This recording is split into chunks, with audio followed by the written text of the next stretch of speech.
Hey everybody, it is Mood Disordered Mind, and today I wanted to talk about panic disorder. That is something else that I have been diagnosed with, and I was diagnosed with that a while back, but I just wanted to go over some of the symptoms with you. So I'm actually taking the symptoms from a website. That way I know what I'm talking about. Okay, so the symptoms that they have, it says here that people with panic disorder have at least 4 of the following symptoms during an attack. So you have to have at least 4, but not limited to 4. Chest pain or discomfort.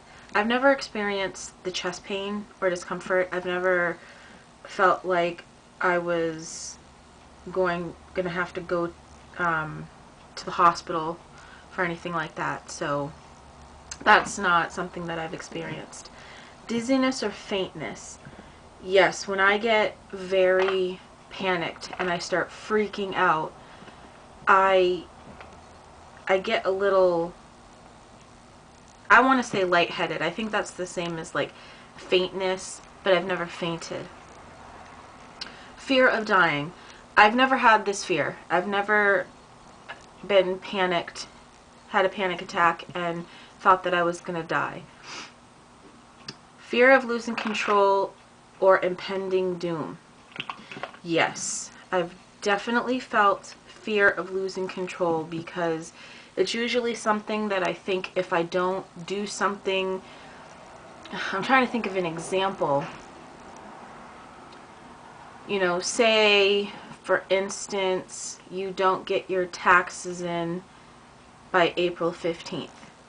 Now, I don't really know what happens if you don't get your taxes in after April 15th, but if I had to get them done and it was bordering on the time that they had to be in, I would start panicking. I'd be like, I have to get them in. Like, I would just obsess about it and worry so much that I would feel like if I don't get it in, then my life is over. Like, it gets to such a monumental level that I can't cope with it, and then I have to have like people in my support system tell me, calm down, it's okay, you know, we'll get this done, we'll get it figured out, you know.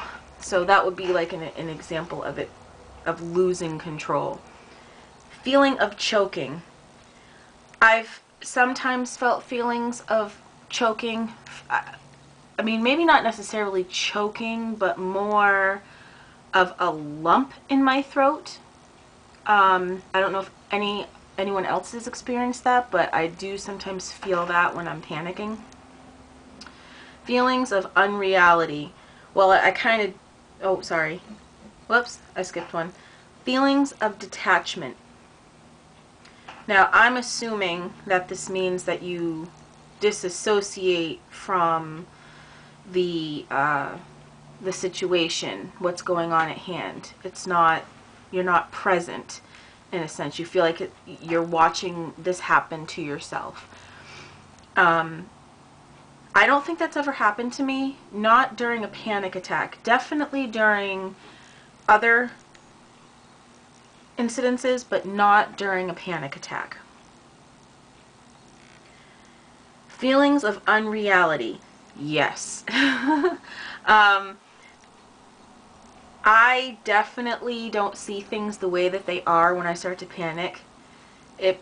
Everything becomes, I get distorted thinking. Definitely. It's not based in reality what I'm thinking, and I make things much worse than they are.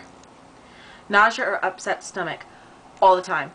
Whenever I have a panic attack, my stomach, oh my gosh, my stomach just balls up into knots. I start to get nauseous. I start to, you know, I start to feel like I'm getting sick, you know. It's like, oh my God, you know. And I know it's because I'm worrying so much. I'm causing myself so much stress that it's affecting my inner organs at the time. That's not good. That's not good. Numbness or tingling in the hands, feet, or face. Yes. when I get there, like I even have shaking. Well, actually that's a different symptom, but I definitely get this like right here in my fingers, it just starts to tingle and just feel weird. Sometimes it's in my arms. I've never had it in my feet. But I definitely have had it in my hands. And I'm trying to think if I've had it in my face. It's hard. I don't know. I can't say for sure, but I definitely know I've had it in my hands. Palpitations, fast heart rate, or pounding heart. Definitely get that, because I'm so freaked out that I don't think that I can deal with the situation. And you're causing so much stress to your body that, you know, it for me, it causes my heart rate to go up, probably my blood pressure as well. Definitely my heart does pound, definitely. Sensation of shortness of breath or smothering. I've never felt that. I'm sure others have, but I haven't felt that. I haven't had that particular symptom. Sweating, chills, or hot flashes. I definitely feel that I get very warm, that my cheeks turn red, you know, my face feels like it gets flushed, and I can definitely feel it within myself. Sometimes people don't see it, but I can feel it. Trembling or shaking. When I have a panic attack, my hands definitely, you know, they just start shaking, and I don't know if my body does, but I always notice it's my hands. Maybe it's because they're right in front of me, but definitely. And also, panic attacks may change behavior and function at home, school, or work, and people often have other symptoms of alcohol, depression, or drug abuse. I definitely suffer from depression with bipolar, and you know, I'm sure that when I did drugs, I was trying to calm myself down, because that's really why I did drugs in the first place, was to calm myself down, you know, because I get with bipolar, I get the racing thoughts and all that stuff, but I'm also very an anxious person. I'm like a ball of raw nerve endings. That's kind of what I feel like.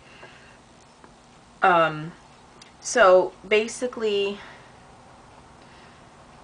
it's just the depression and the drug use. I've never had a problem with alcohol, and I'm pretty sure I said more than 4. See, dizziness or faintness, which is lightheadedness, fear of losing control or impending doom, feeling of choking, feelings of detachment, feelings of unreality, nausea or upset stomach, numbness or tingling in the hands, palpitations, fast heart rate or pounding heart, hot flashes, and trembling or shaking. That's 10. I just described 10 of the symptoms, and you only need 4. So, yeah, I just wanted to make this video, you know, so others out there know, you know, what, I guess, to kind of educate and just tell my story with panic disorders. They really don't know, like, the cause of panic disorders. You know, it's not like you can just take a test for it. It's something that, you know, you have to go in and be, you know, basically answer questions, and then the doctor decides if you have it or not, or if you show the symptoms physically. Like if you're in a psychiatrist's office and you're having a panic attack, then they're, you know, and they ask you, does this happen often? How often does it happen? You know, do you have these symptoms? And that's how they kind of diagnose it. So that's all for this video. If anyone has any questions, feel free to ask. And I hope everyone is doing well. Bye.